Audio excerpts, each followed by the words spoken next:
habits of excellence, habits of success, entrepreneurship, leadership and management, learning and development, and outlook, mindsets, attitudes. Hello world! Welcome to Ask Louie B.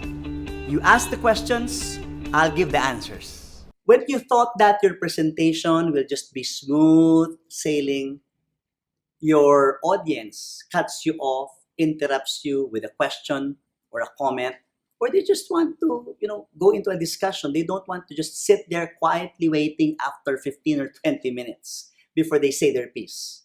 That's where you can show control of the meeting.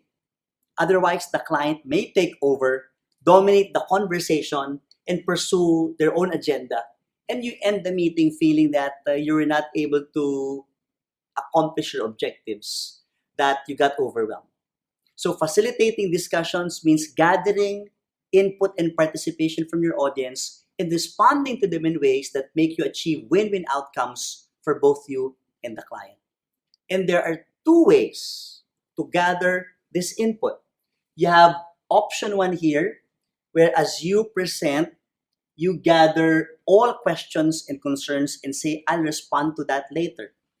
Because maybe you don't want to have your presentation flow interrupted. The other option is you make them ask questions, or you ask for their questions and inputs and respond as they come. The first step here is common for both options. You would ask for client concerns. Remember, there's CFU when you say, is everything clear so far? And actually, they may already have one or two questions or clarification. You may want to list them down first in option one, clarify, and then respond to them one by one, gain client agreement and acceptance. Whereas for the second option, you listen and take notes, respond on the spot. And for each concern or question, you repeat steps 2 to 5.